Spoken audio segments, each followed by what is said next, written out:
When the word is given, all these ships are going to try and turn the Ever Given anti-clockwise.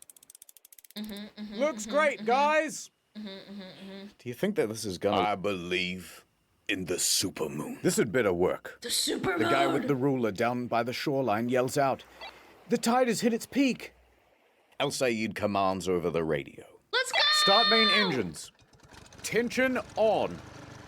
The supermoon's gonna do it, Chad. I believe in the supermoon. Full ahead. The tugs start moving. They carve through the water with ease. The immense power from the tugs meet the resistance of the Ever Given. It was at this point that the narrator said something really poetic. Stuff about the night. About how the ships were like dancers on the water. For juxtaposition, we cut away to that crab again. Yay! Which everybody hated. It's like a metaphor if you think about it. What? The tugs are sliding to the left. They're sliding to the right. It's not working! Diesel fumes fill the air as the tugs keep increasing their power. The water violently foams behind the tugs. Everyone is staring at the back of that ship. No! Come on. Move. Something! This goes on for minutes. More minutes. Even more minutes. An hour. 2. Oh my 4 God, hours. no! By 4:30 a.m., the moon's power is starting to wane and there is very little progress. Don't give up. The tide only goes down so that we can rise once again. No! Your moon gambit has cost Egypt dearly, El Sayed. Guards, prepare the sarcophagus with the beetles like in the... What the fuck? They're gonna sarcophagus him? What the frick? What the hell is that? Wait. Under the water, all of this tugging has loosened the sand, the soil, the rock. Wait, what? Champ? Could it be? No the sound way! of neck tensing and flexing. The ship is beginning to move. It is coming free from the bank. Yay! The supermoon gives one last howl. Mwah! Ooh. It worked. They pulled the ship from the bank. At the back, at least. Now, the bow is That's still ridged in good. there pretty good. But this is progress. That means people can We're go around, halfway baby. to freedom. Keep going. So they did. All morning. Fucking stupid crab. What? 7:30 a.m. The sun is rising. The tugs have been pulling all night. But the They most still difficult can't get it task, out. freeing the bow of the ship, remains beyond them. Well, I guess even the moon has its limits. I don't want to hear it, El Sayed. It wasn't enough. That bow is still stuck. How much have they been digging at the front, though? No, Mr. President. They're not saying that the bow is still stuck. They're saying, take a bow, and then something else that rhymes with stuck. I gotta go. They were loading up the missiles for Plan B. Missiles? As the guys on social media suggested. I lied about the crane thing. This was is always the anti-air plan, missiles, bro. says the Smith guys. You know what, Canterville? I agree. They should just blow us up. No! What? My career is over now, too. Oh my You're God. the guy who blocked the canal, and I'm the guy who couldn't get it cleared. We've brought instability to the Middle East. But No, that was America. enough, Canterville. What? I raised your hopes with moon-based promises. But look at the tide. It's low. Low tide. I need my PS5, And yet, bros. I My am Xbox. lower still. Canterville looks pensively out the window. And it was at that moment that he had his character arc. He realized that he was the captain, and the captain is always in charge. True. Shut up, El Sayed. We shall continue, regardless of the tide. Is that not the Egyptian way? Is this too Don't you meaningful, remember bro? the story, El Sayed? That every young Egyptian kid is told about the human pyramid? Oh. No. Where there's one guy at the bottom who gives up and we all fall down. No! Heck, You it ain't can't a have that. triangle if you don't try. We need to be strong. Together. Like a pyramid. It's what Giza would have wanted. Wait, pyramids You're of right, Giza. damn it. Thank you, Canthaville. That's Pyramids the of most inspirational Giza. speech I've ever heard in my life. I'll never lose my faith again. And even though you're kind of the worst captain I've ever seen, you're still the best friend. Aww, Gagey.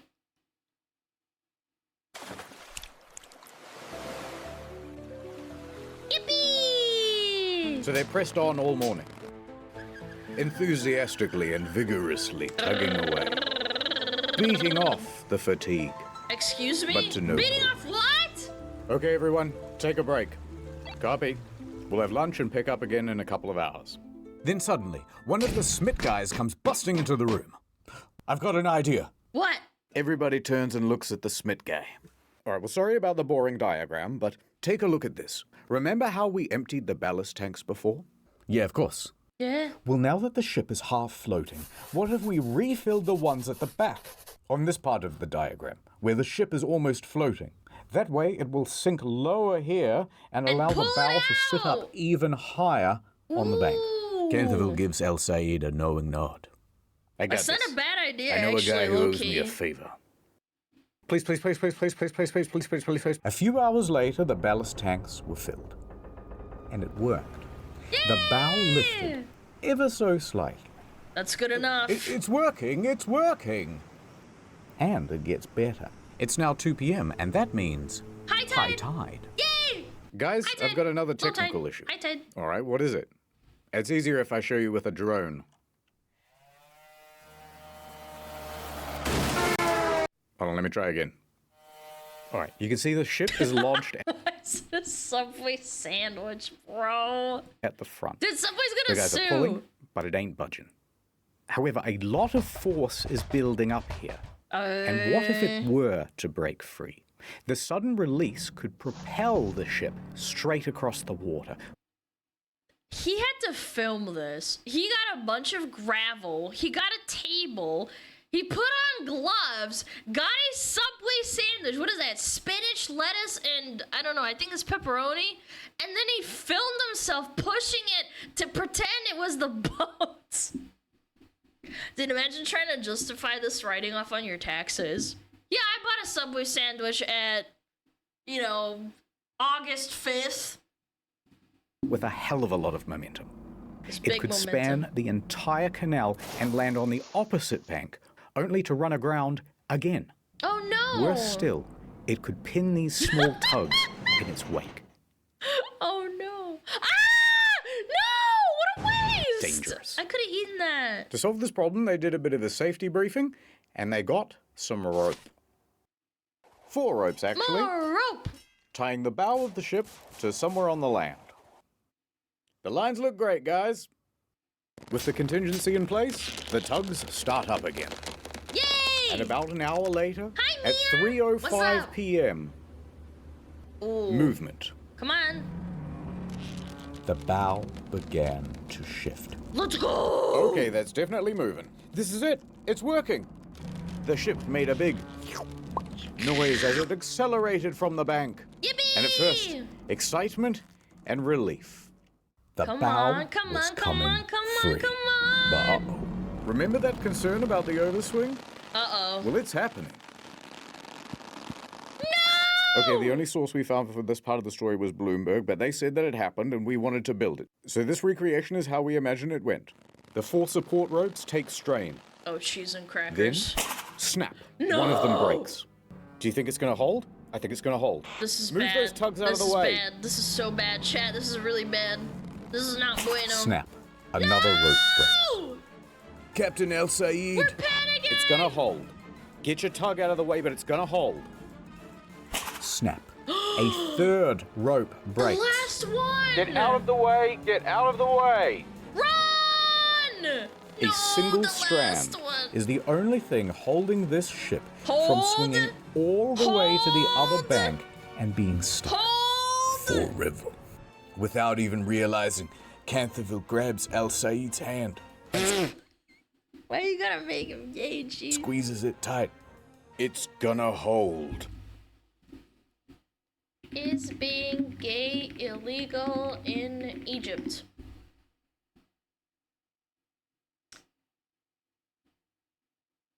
Same-sexual activity is illegal, but illegal under morality laws with punishment up to 17 years with hard labor, fines, and deportation.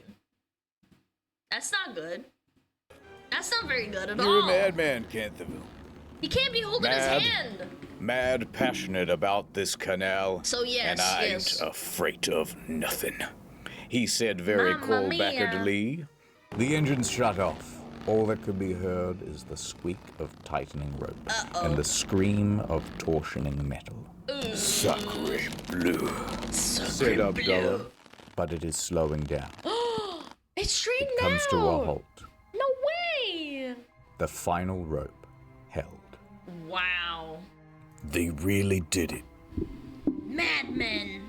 And the Ever Given rested easy in the middle of the canal. Al Sayed turns to Canterville. Power up the engines. Let's get your ship moving again. I'm on it, says Canterville. They used my tail rope. All of the chat. tugboats start honking their horns in celebration. Cheers can be heard from the main dredger, the Mashal. In fact, they filmed this celebratory video. You heard them right, Mr. President. We did it. We did it. It's free. Yay! I told you. All in a day's work. The president takes his finger off the nuke button. Pack it up, boys. Pack it up. No blowing up today.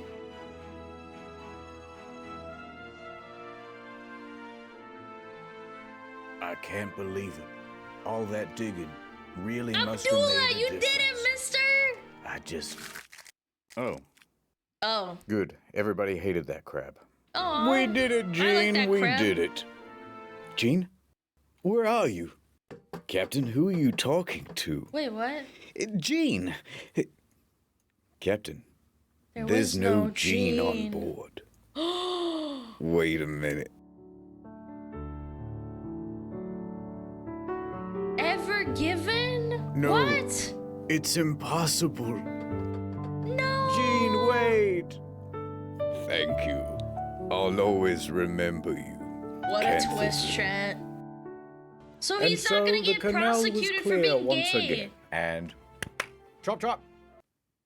You still got work to do. Aww, By poor 8 p.m., the workday Abdullah. had not finished for the Suez I Canal bet you they Authority. didn't pay Abdullah, There's still a though. backlog of 400 ships waiting to go through the canal. So Rabbi stands in front of microphones and says, "The canal will be operating around the clock until the queue is cleared." And within a few days, it returned to normal. It was a big accomplishment. Many industry experts thought it would take several months to free the Ever Given. But the crisis was resolved within a mere week. Prepare the sarcophagus for the doubters. Even Egypt's president came out and said, "Good job, everybody. You know what? Wow. Pizza lunch." Wow, And the only a Suez Canal pizza? Authority held a ceremony in honor of the workers who helped to free the ship. And they also made this monument, which you can see on Google Maps. Wow. I wonder how much that monument costs. Probably a lot, huh? But the story doesn't end here. A quick note on the helmsman's penis. What? Now you, me, and everyone... Helmsman's what? Are they talking about that scribbly doodly da where he did it at the start? in the press saw that VDR data. Fragwürdigen Penismanöver genutzt. But just Why is it the Germans? Penis! What did he say? What did he... Helmsman's penis. Now you, me, and everyone in the press saw that VDR data. Fragwürdigen Penis. Fragwürdigen penis? Why did they go to hyperfixate on the penis, bro? Manöver genutzt. But despite how enough. realistic and to scale it was, Yeah? it was not deliberate. Yes, sheer coincidence. If you watch the VDR data, he really is just dodging the ships, and that's the shape that the path That's took. sick, dude. Actually. So we didn't get in any trouble. Wait, why would he even get into trouble for accidentally making a penis? Like, did they actually think about like getting him into trouble? Oh, all right. I suppose But if one he more did it on smaller purpose, that detail. would have been sick nasty. Now that the Ever Given is free, what's going to happen to it? And what's going to happen to the crew? Yeah, are they Well, the gonna Ever get in Given was trouble? tugged over to Great Bitter Lake, where they determined that the ship was seaworthy and not in any urgent need of repair. But it's also going to be impounded. Oh no. He would get put to Hey, death there's, because of morality laws. Police boats True. outside. Why? What did you do? This ship and its crew is now subject to the indefinite detention by the authority of the Egyptian government. No! Until you pay us, the Ever Given may not leave. Says the Suez Canal Authority. Oh my god. Yes, we will be holding on to the Ever Given. It's our view that there was no wrongdoing on the part of the Suez Canal Authority or its two pilots, and it was all the crew of the Ever Given. So their ship will be held until the parent company agrees to rightfully pay us for all of the costs incurred. Oh my god. Ruh-roh. Ruh-roh, Now here's where right? things get very complicated, and there is a lot of legal mumbo-jumbo. But the crux is this. The Suez Canal Authority says, "Dear Ever Given owners, you owe us $900 million. And Shoei Kisen Kaisha says, no way. How many yen is that? No way. So by April 13th, some how of the do they crew even was pay all allowed to leave, that? but a lot of them have to stay. And there's a certain nervousness in the air. Large legal battles can go on for a while, and there was already a bad 33 example years? of this just a few dozen kilometers away. The MV Aman. Aman. That's the ghost ship they saw, right?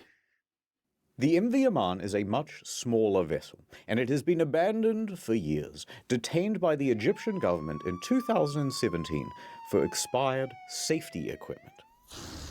Over nothing, Now, they were told to basically? replace the equipment and pay a fine. However, there was no one to replace the safety equipment or to pay the fine because the shipping company went broke. Right. So they just abandoned the vessel. There was no way for the legal situation to advance. That seems really and that unfair. meant that there was no way for the ship to be released. Most of the crew had to stay on the ship, and they would keep them there for more than a little while. 13 months before a judge finally decided, all right, look, just leave the keys with one Why are you even allowed to leave people on there for that long? guy. We'll call him the custodian, and everybody else can go home. Now, that This is custodian really was retarded, a I'm not Syrian gonna man lie, chat. named Muhammad Aisha. Look, he's holding the keys. He's holding the keys. You have to stay on the ship now. What? Everybody else got to leave, but he had to stay. So they martyred him? On top of the 13 months he'd already been there, he spent the next 3 years aboard the ship. Quickly, the ship ran out of fuel, which meant it ran out of power. Oh which my meant god. it ran out of running water. What? No refrigeration either. Oh my Food god. ran out. Every few days, Mr. Aisha would be allowed to swim onto the shore Allowed? He wasn't just let?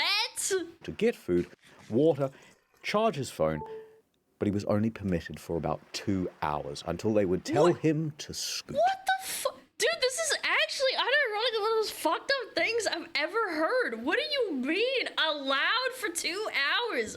What is he, a freaking prisoner? What did this guy do? And they made him swim back with all his stuff? Would this be the same fate This is so for the Ever Given unfair. crew? They did not know. But we Oh my do, so let me tell you. goodness. A few more weeks passed, and the negotiations continued. You guys had those 2 bickering pilots. Yeah, but the captain's always in charge.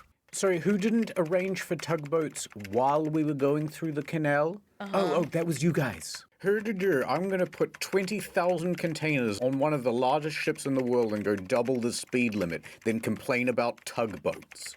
But eventually, they all got together in a big room.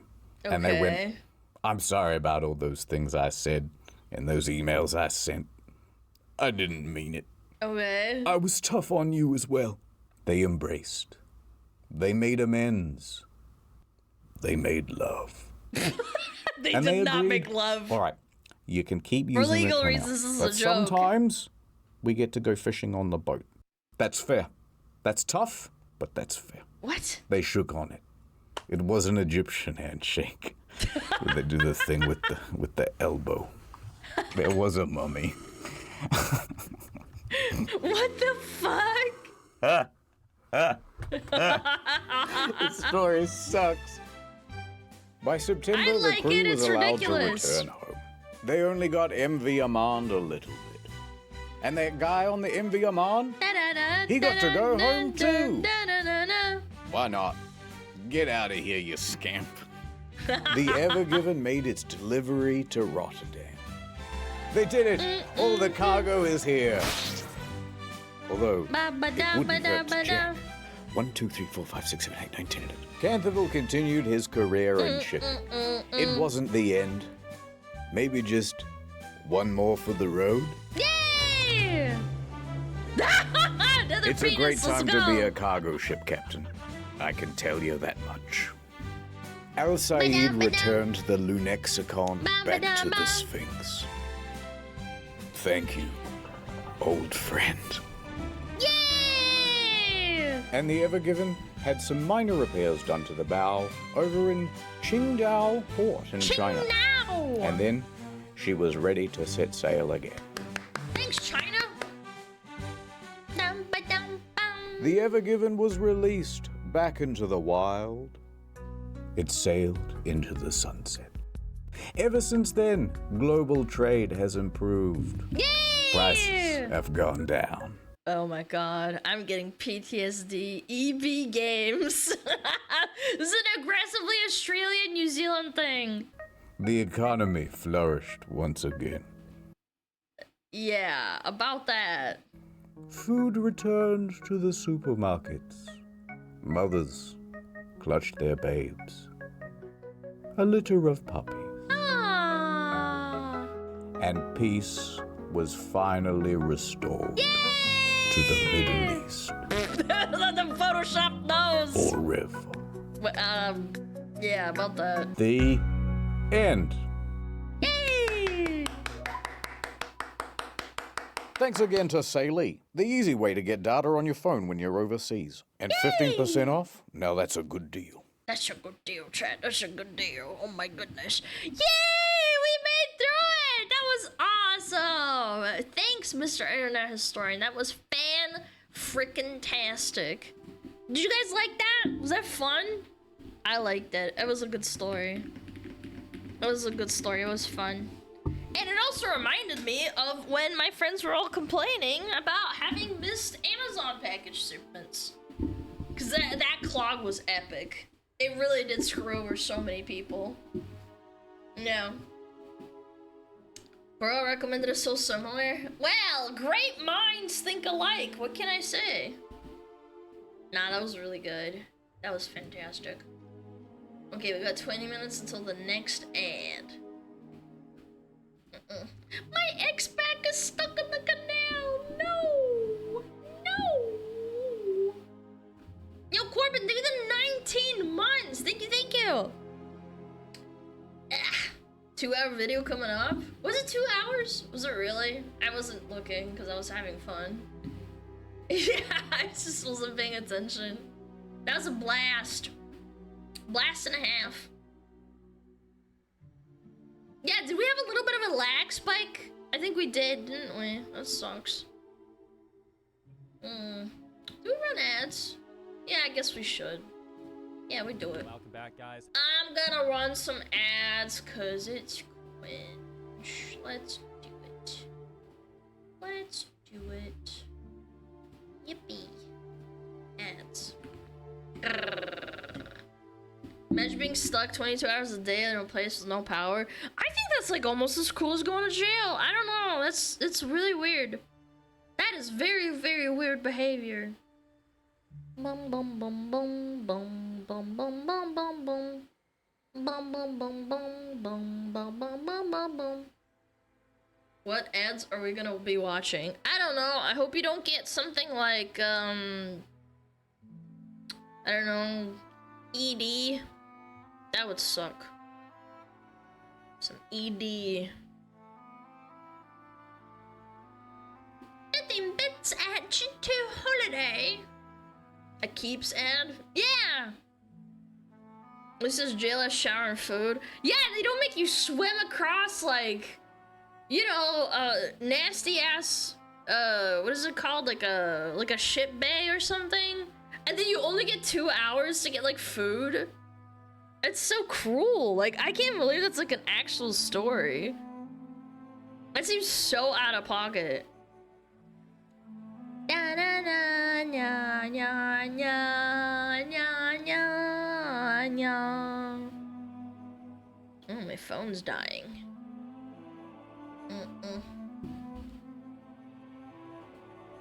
Drink water with or with no ice. It depends. Like, if I wake up in the middle of the night, I'm not gonna go fucking to the kitchen and get ice from my water. I'm just gonna drink water and go back to bed. Yeah. Water with or without pulp. Ew! That sounds gross. The fuck? I'm getting Sydney Sweeney ads. She's shaking it, but you know, I ain't gonna say it's, you know. Are you gonna say it's racist? You should just keep a pitcher of cold water in your fridge. Bro, I am not going all the way to the kitchen to get water. Are you kidding me? I'm going back to bed as soon as I can. Yeah, I ain't doing that shit. Fuck that. I'll be like fucking awake the whole fucking time. If I get up and move around, I don't know about you guys. Bang, bang, bang. Oh, my Fuji. Boom. Alright, ads are over. Fantastic. Oh, Blue Cry! Blue Cry being a bitch? What a surprise. People wanting you to watch the Muji video today is 2 hours. Buddy, what the fuck? Where's the Muji video? Bro, I am not watching another 2 hour video, thank you. I'm okay. Posse! PPC! Thank you for the 19 months, man. Thank you. Guys, it just came out. Like, let it cook a little bit. Jeez. Bro, it came out an hour ago. Go watch it yourself. We could do more overworking. Guys, I did a collab that was literally 2 or 2.5 hours longer than I normally stream. I had to order food because I didn't have time to cook and I was really hungry. Yeah, I was doing the collab all fucking afternoon yesterday. But I want my streamer to give her input. Yeah, oh wow, this really sucks. Wow, that's crazy. Wow, Iron Mask got fucked over. Wow, wow.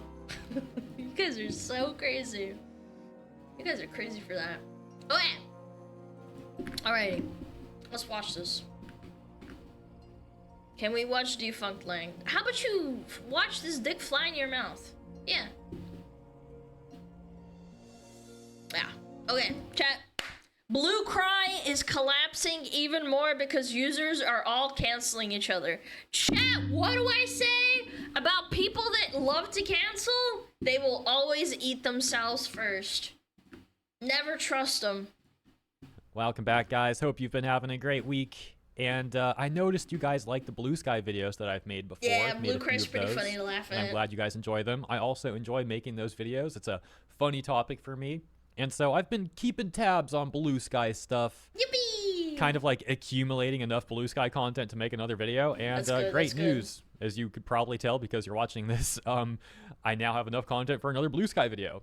And let's take a look at what's going on, because 17 hours ago, there was a post on our Blue Sky where a user was upset that they were basically getting canceled by other Blue Sky users because like everyone's just blocking each other. Like imagine, and I'm not kidding, tens of thousands of accounts all just blocking each other.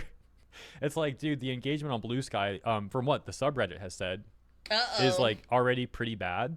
No, the subreddit copes and sees and says everyone's wrong and a Nazi. And then making it worse is that these people are all just like turning against each other and canceling each other, which is only making the engagement even worse because like they're all on block lists that they've made. So yeah, that's the overview of what we're about to take a look at, and then other stuff as well going on Blue Sky. So let's get started. 17 hours ago on the subreddit for Blue Sky, this post reading, "Why I Had to Leave Blue Sky." This is not an airport. You do not have to announce your departure. When will people learn? Before the weekend, I pulled up Clear Sky and learned that for every follower I have on Blue Sky, I have 30 people blocking me. About 1.1 thousand followers and 30,000 blockers. What the frick, dude? 30,000 blockers. What? What? Pardon me, how do you have 30? That is... What? No, I'm not even saying that he's crying about being blocked, but like, why? What the frick? It turns out I'm on a ton of block lists. And why? I've used what I thought. How do you check you're on a block list? I wonder how many people have blocked my account, even though I don't use Blue Sky.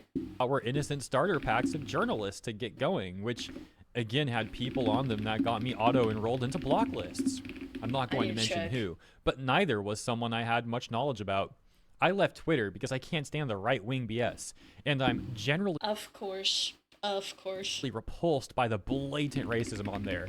But now I find myself on lists with titles like hate enablers, fascism supporters, drama. What is that even? Menschenfeindlichkeit? I don't even know what that was. Menschenfeindlichkeit. Menschenfeindlichkeit. Human cowardice? What does that mean? Cowardice? Menschenfeindlichkeit? I'll look it up. Menschenfeindlichkeit. Isn't it like cowardice? Hostility to man. Okay, Feindlichkeit is like hostility. Yeah, sorry. My German's not immaculate, but it was a good guess. And lots of variations of xenophobia. Okay, that makes sense. Yeah, being scared of other people, as in like other humans. So I guess that's like, oh, you follow this account. On the block list you go. And so I can accept being blocked, even by 30,000 people. But I can't be on lists of quote-unquote fascism supporters in public on the internet. Bro. Chat, I'm only blocked by 82 people. And approximately 3 of them have trans flags on their list. That's crazy. I'm surprised it's not more. I ain't gonna hold you. Then again, not that many people even use Blue Sky to begin with, according to fucking Blue Sky.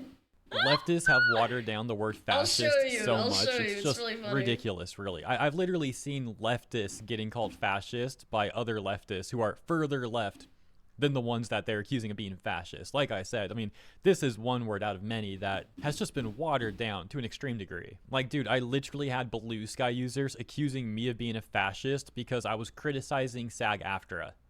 Because I was talking about how it was literally... But SAG-AFTRA is a group of people that are trying to control, like, another group of people. Isn't that kind of, like, leading into fascism? Like, if you're criticizing, doesn't that make you a non-fascist by default? Like, I'm not saying that they're fascists, but I'm just saying a group of people are holding a lot of power and are holding a lot of leverage, and they're trying to put that control over other people, and you're criticizing them. Wouldn't that be logically in your brain, if you have high enough IQ, that you are the opposite of that? I guess not. Hurting labor who are not a part of the union. Seems kinda crazy. And now SAG-AFTRA was even hurting members of the union itself.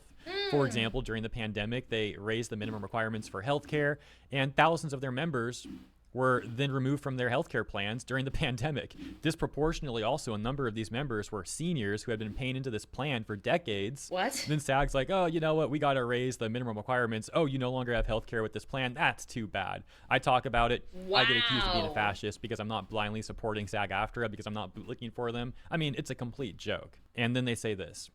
Just super disappointed in this platform and its users. I pointed all my contact points to get in touch with me through Blue Sky and made it my primary social media because I wanted this to succeed.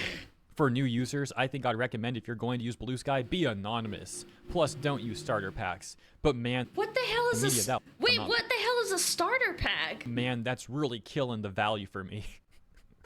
You know what? We gotta raise the minimum requirements. Oh, you no longer have healthcare with this plan. That's too bad. I talk about it. What are these buzzwords? Am I not in the loop? I thought it was chronically online.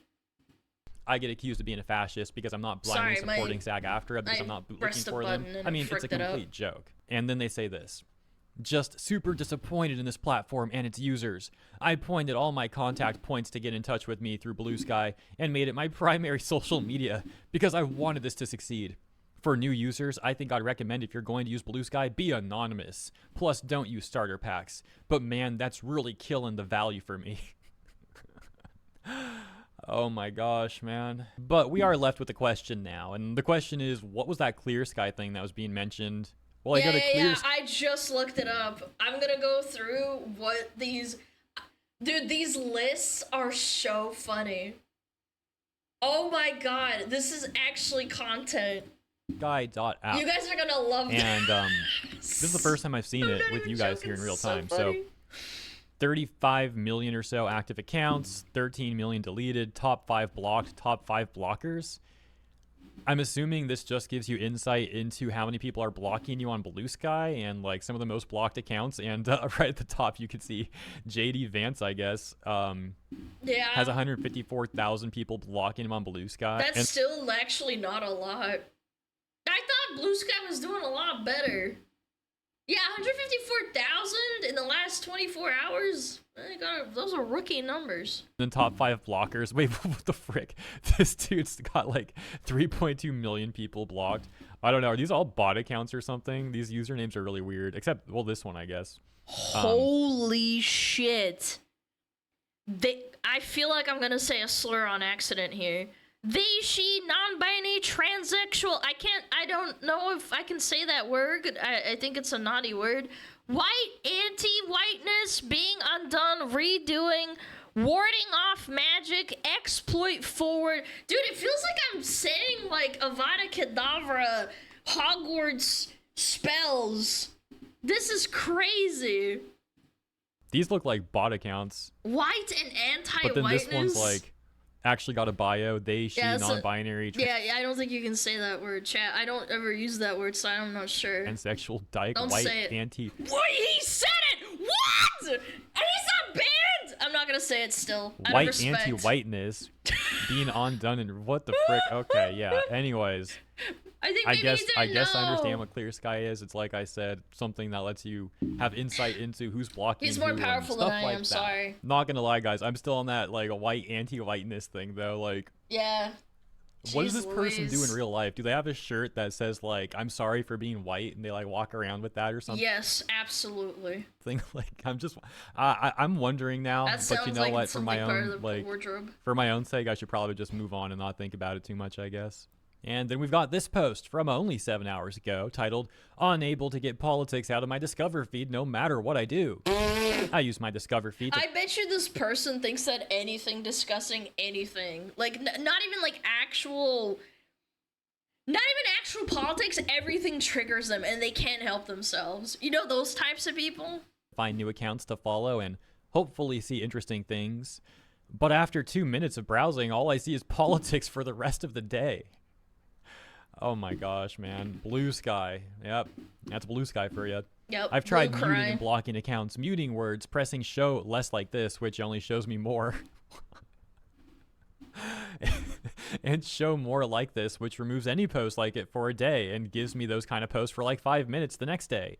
Then back to the tidal wave of mental health destroying politics. It's gotten to the point where it shows me political posts that have all of the politics in the image with no keywords that I muted in the text. If it knows what an image contains. You just get so set off by everything. Everything makes you upset. Get off the internet. Get a job.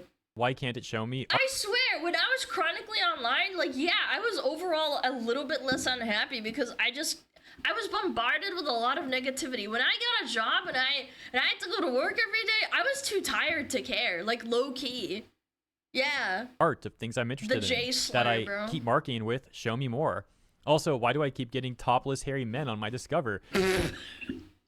Maybe because the algorithm knows what you want. Hello? What? Huh? Even though I keep trying to remove it. Like, I'm not into masculine men. It should know after a month. Should I just quit browsing anything on here? Or is there some way to fix this?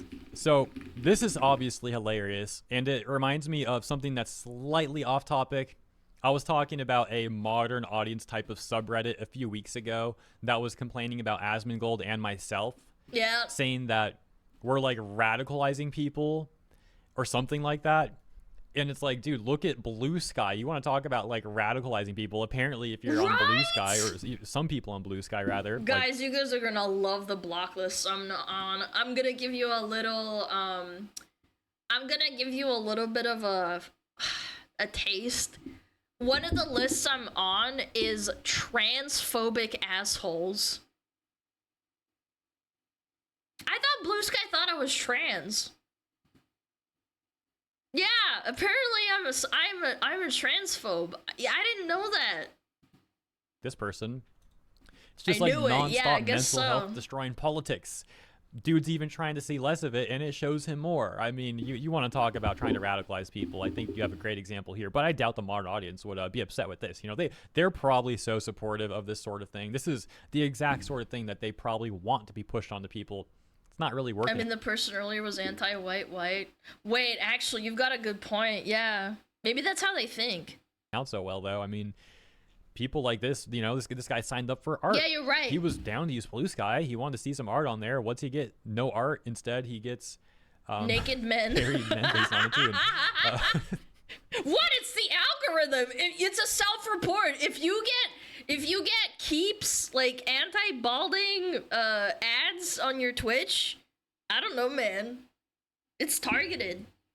Just non-stop mental health destroying politics. Wonderful. What a great platform, guys. That sounds so great. Look at these downvoted responses. It's horrible. I can't even sign into Blue Sky without leaving drained and exhausted. Bro, you made a circle jerk safe space of a Twitter alternative, and you still can't handle it. I feel like it's honestly a skill issue at this point.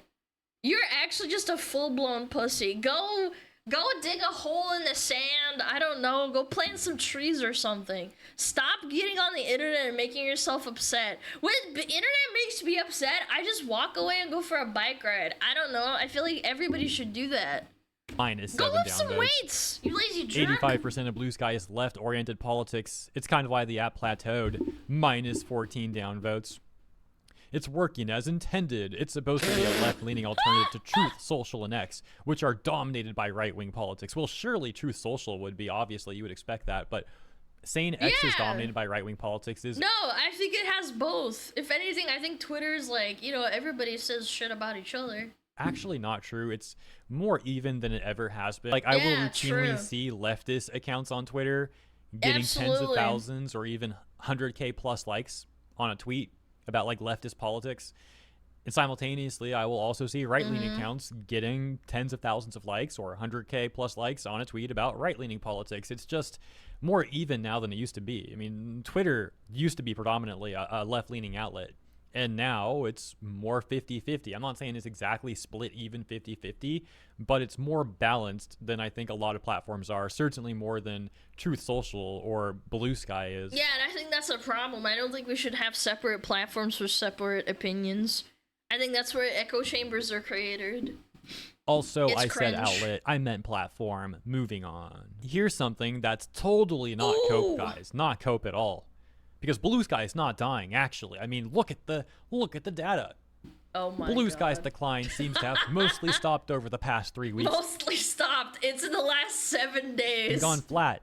Guys, it's not spiraling downwards now. It's flat. Yay. This is great news. Dude. The OP says not growing. The only thing that the only thing that looks good is this. But better Daily than continuing follows. to go down. Oh my gosh. Ooh. Wait, that looks like it's. Wait, that. These people are coping. It's literally, if I had money invested in stocks, and I saw this, I'd be like, gulp.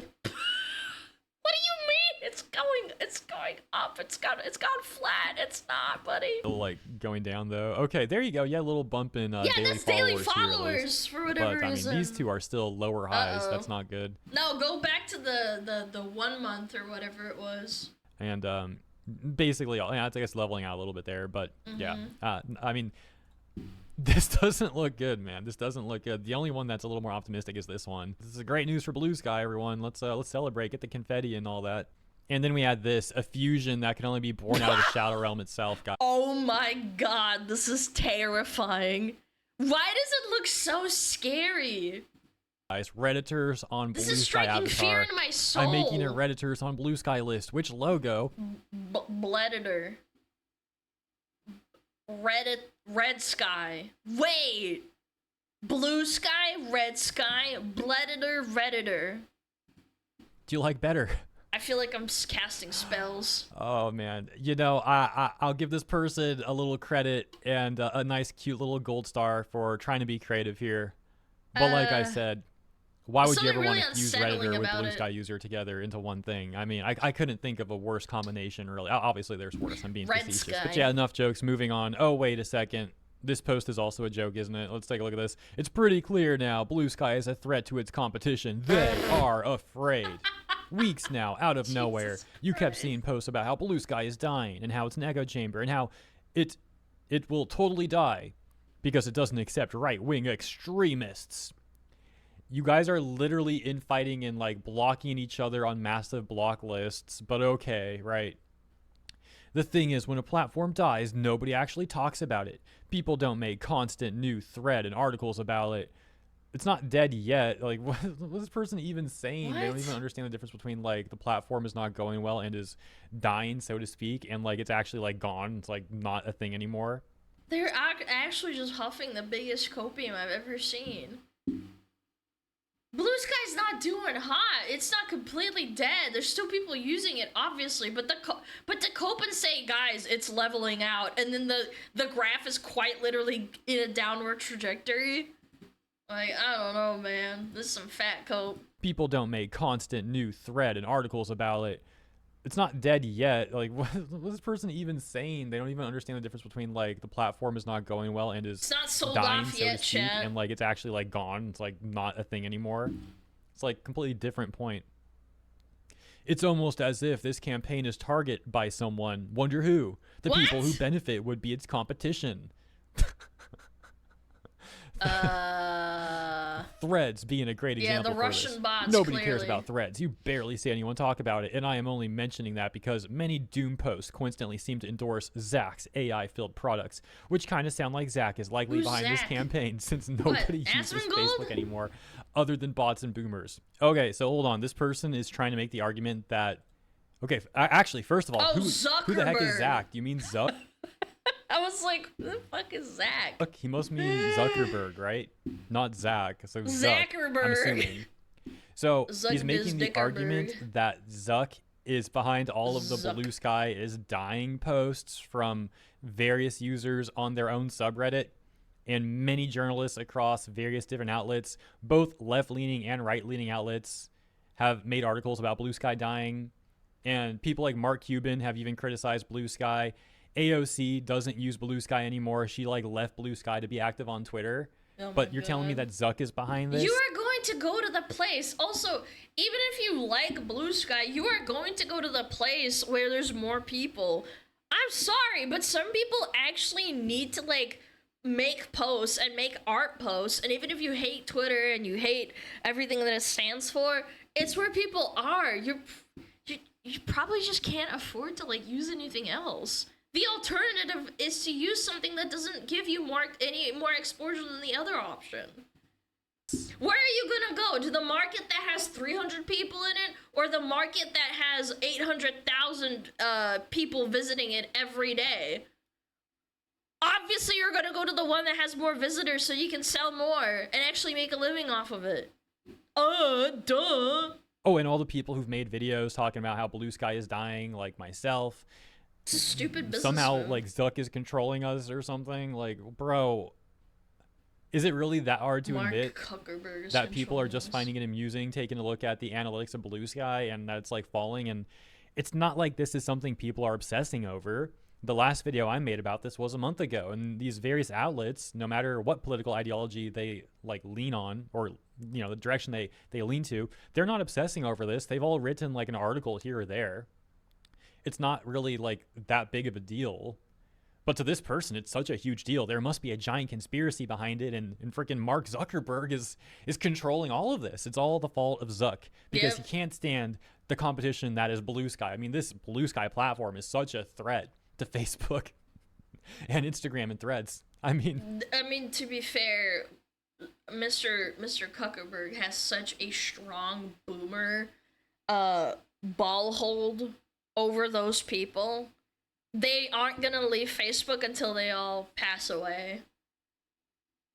Like, my parents refuse to not use Facebook. I've begged them to get off of it, man. They love that place. It's all they know. They're really stubborn and don't want to change. yeah, wait, why did he It's only hard to bring get up him off Threads, of by the it. way? You do understand Absolutely. Zuck, like... Do you guys remember when you had to move from Skype to Discord and how many people, like, again, you're not some 50-year-old boomer that's moving from, you know, Facebook to something else. You're a young person moving from Skype to Discord, and people still hated that. Meta also owns Facebook and Instagram, right? He picked like the least engaged platform out of all three. It's like, oh yeah, like Threads is in danger. It's just such a ridiculous argument. Oh my gosh. Bro said Skype to Discord like TeamSpeak doesn't exist. Brother, nobody really used TeamSpeak. It wasn't that popular. Like, I came from WoW, and I would say like TeamSpeak was used like only by guilds, and that's it. Nobody used it for like calling their friends. The final sentence says, so I think it's pretty clear. Excuse me, I'm still laughing. And so I think it's Trello? pretty clear Nah. Blue Sky is doing great. I use Skype like a lot. Oh my gosh. But anyway. He really said that.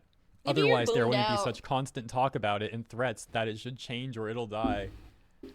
Oh my gosh. These people are cooked, man. The Maybe I coke. should have led with this post. This might be the funniest one that we read, and there was a lot of funny ones in my opinion, but like, holy smokes, dude. Well, if you made it to the end of the video, you got to enjoy this thread at least, so extra little bonus for people that do watch the cares full about video. Threads. That should also tell you that because nobody cared about Threads, people were saying that they were gonna leave Twitter for Threads, and that wasn't even a political movement. People still didn't move. What makes you think that Blue Sky is going to take off? Threads didn't take off. Threads. Because I think this is the last one I'm going over. That I'm was like just actually at a- a loss for words right now. I'm kind of rambling because like At least from what I understand. I'm still playing back what we just read in my mind. I cannot believe what this person said. What makes this even more hilarious is that this is one of the most upvoted posts on our Blue Sky social for the month. And this person got like 3 Reddit awards for this. The Blue Sky users are like, oh, They're bro so cooked. happy. Yeah, it's all Zach's fault. Bro cooked. Everyone's afraid of Blue Sky. That's why updudes. they're criticizing it. Like, Thanks to the Reddit Gold Stranger. let's take a look at the top response. The nice thing about Blue Sky is that we have public data on metrics like posts per day, likes per day, and follows per day. Just check the data out for yourself. Yeah, the data doesn't look good, bruh. Yeah, the data shows it's losing daily posters and continues to lose them. I'm so shocked that wasn't downvoted into the negatives. Yeah, actually. I think it'll take some further push to get people off Twitter. So many people use it already, so they'll continue, especially if they make if they make money from it, excuse me. But I bet Twitter is going to get banned in Europe or Brazil, and that will move a lot of people over. But I thought they tried to ban it in Brazil and then it failed and it didn't work out. And then people still kept using it. These people are masters Yeah, I of don't coping. know. Take a look at this response. Blue Sky is a bit of culture shock to anyone born after, like, 2005. They've never experienced social media that wasn't fully algorithmed. And so, when they hit Blue Sky, it seems slow and stilted. But it's just because there's no robot spoon-feeding you what you should like. It took a... That is such cap. Considering the post before that was talking about how they got recommended hairy men. I don't believe that for a damn minute. few hours for me to get back into self-building a feed once again. Well, according to You're the post just we read earlier in You're just lazy. Pull yourself up by the bootstraps, son. this video, that person's trying to make their own like curated feed, and Blue Sky continues to shove politics on them even when they tell it not to. So yeah, great job with your not fully algorithmed platform. Apparently this has been like kind of a hot button issue for Blue Sky users. They argue if there's an algorithm or not. This top response saying that there is an algorithm involved in the Discover feed. A better description of Blue Sky is that it's algorithm neutral. There's no such thing. There's literally no such thing as algorithm neutral. For argument's sake, let's say hypothetically no that's true. Neutral algorithm. An algorithm is by nature something that looks to see what you click on, what you linger on. Are you fucking retarded? What? How much does that really matter if it's an algorithm? Like, but it's a number. It's a mathematical equation. 5% of the content on Blue Sky is just political stuff. God, these people need to go back to school. Holy shit. So, all right, I think that's a good spot to leave this one off. This was a fun video to make, though, man. This stuff was so funny. I hope you guys enjoyed this one, too. If you did, please consider liking and or subscribing. It helps out the channel greatly, and I appreciate you. It's better and, recognition. Yeah, have a great week, behind and I'll see you in the comments here calculations, and in the next one. These people are so dumb, man. Chat, I gotta show you this real quick, though. This is so funny. Speaking of block lists, I looked myself up. Hold on. Okay, I blocked 0 people because I don't use this account. Like, I do not use this account at all. I have one post and I have it so people can't take my name and start, like, saying stupid shit.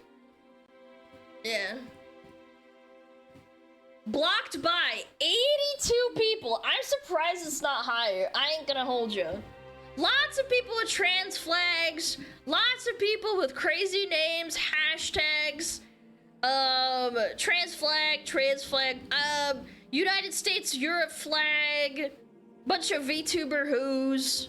Not that many. I was impressed. So I started to look.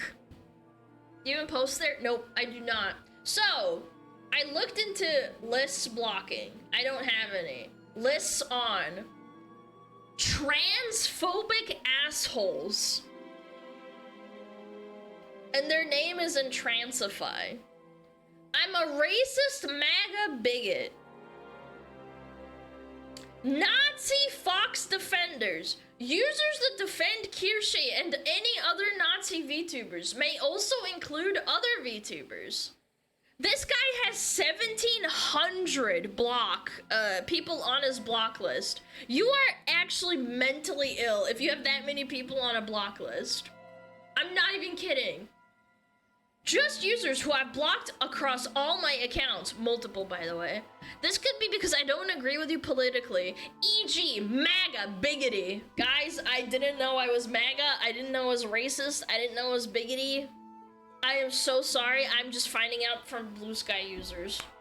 You post things I don't want to see, not safe for content, certain fandoms, or I just find you a bit annoying. Holy shit, what a loser. Don't tell this guy to get a real job because he's gonna find out real quick there's a lot of annoying people in the fucking world. Holy shit. This one I like personally because it's also English and French. Verified bigotry and trolling. Verified, by the way. Intolérance est trop vérifiée. I don't know what that means. I don't speak Fugé. All accounts manually verified by who, by the way? To check at least one of these. Gender, sexual, racial discrimination. Holy shit. Oh my god, what? Anti-human rights speech, multiple instances of dog whistling. What the fuck? What is this shit? Repeated use of far-right vocabulary. Far-right outlets. Obvious MAGA made fake. Troll spot checklist before subbing. This guy set claims manually verified. I would love to take a look, but I can't because Blue Sky fucking sucks and you need to have an account in order to look at it, and this freak has me blocked. I wanted to like look at who else is blocked, but I can't. I'd have to make a new account. And then there's a random block list of 26,000 people, and then like a bunch of random ones. This one I also like. Anti-woke brigade. Pollution cleaner. Awful VTuber fans and grifters. VTubers. 3D pinball space cadet. I don't even know what that means. 160,000 people blocked? This makes no sense. VTubers and streamers. VTubers. A raw list of all VTubers that are on Blue Sky. So they just hate VTubers. Okay, that's valid. That's fine. At least it's honest. Like, this disingenuous, like, I'm gender, sexual, racial discrimination, and anti-human rights free speech. What the fuck does that even mean? What are you talking about? An anti-VTuber list? At least that's consistent! Why 3D pinball? I don't even know, man. This isn't a block list? No, it is. This is a block list. Yeah, if I click on their profile, I'm blocked already. It's a block list for sure. I don't even know what this shit is. Labeled times? Starter packs made? Starter packs in. I don't know what this is. All VTubers are on Blue Sky. Oh, okay, so this is like if you like something. But then there's a block list too. But anyway, I thought that was funny. This gave me a good freaking laugh. That's for sure. Yeah. List 1 isn't blocked, it's all lists, good and bad. Oh, okay. Well, at any rate, it's pretty funny. It's fucking funny as fuck. Yeah. Good times, chat, good times. We're gonna pump these numbers up. I'm not gonna lie, I think 82 is not high enough. Yeah. It is not high enough at all. I need to start seeing those numbers getting popped up. The last time I got blocked was 9 days ago. Should be like, you know, snappy every 2 hours or something. Come on. A lot of rage bait must be improved. Nah, I think my reaches just isn't big enough. We gotta get bigger, chat. I need more Big Macs. Yeah. Start posting, get those numbers up. Nah, I refuse to use Blue Sky. Blue Sky's cringe. Yeah. Yo, Peggy, thank you for the 6 months. I appreciate it. Need more Big Macs. Okay, chat. You know what? I'm gonna call it here for today. Yeah. Yeah, I'm gonna do it. Cringe. Yeah, calling it. You gonna cry? Piss your pants, maybe? Okay, yeah. That's what I'm gonna do. Who do we raid? Who do we raid?